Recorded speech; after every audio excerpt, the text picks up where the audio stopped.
And now for some additional comments on the economy, we turn to Morris Segall, who is joining us remotely. Morris? Good morning. Good morning, everyone. Well, our view on the economy parallels a good bit of what you just heard from Claire, although not completely. We presented back in December, as Jim mentioned, and our forecast for the economy at that time and for non-residential construction was quite bearish.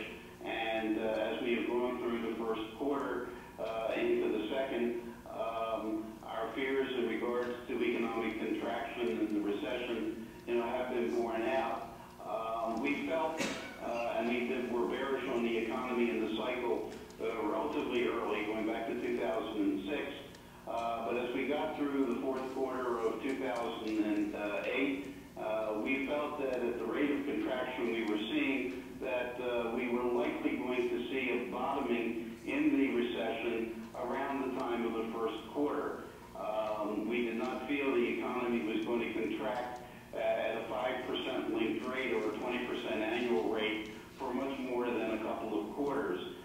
We continue to feel that way. We think that the first quarter, which we think will be revised to about a 5% contraction from a 6% first cut rate, is going to be probably the low point in the cycle. Unfortunately, what we see going forward is more of an L-shaped type of scenario for the remainder of this year, maybe into the very first quarter of 2010. And the reason that we see that is because we are not seeing the kind of follow-through of some of the early, pardon the expression because I think it's overused, green shoots that we saw in March. Some pickup in industrial production, some pickup in sales, etc., that were buoyant and were giving us some optimism that the recession indeed had bottomed or ended, and we were on our way to some sort of recovery. Those numbers have not been borne out by the numbers we're seeing here in the month of May for April. Retail sales were surprisingly weak. Industrial production was surprisingly down again. Inventory to sales ratios jumped up again.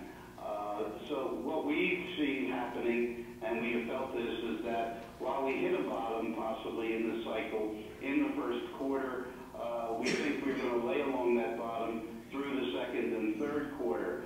One of the new factors that has made us a little bit more bearish and has forced us to move our forecast for second and third quarter GDP from sort of a flat line to a negative of maybe 2 or 3% is that this new downsizing of General Motors and Chrysler is now going to disgorge at least 100 to possibly 300,000 additional workers from the automobile manufacturing plants to the parts suppliers to the dealerships. And those numbers, those unemployment numbers are going to hit over the summer. And I agree with Claire that we were starting to see an improvement in first-time unemployment claims roughly from around the beginning or middle of February all the way through March and into April. We are fearful that that trend is going to reverse as we go through the summer, given the new round of unemployment that we're expecting out of Detroit. We also see where American Express just announced that they're laying off 4,000 people. So the unemployment situation continues to be so-called an anvil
value the consumer to continue to spend or to spend whatever incremental liquidity is coming this way as a result of refinancings, withholding abatements, etc.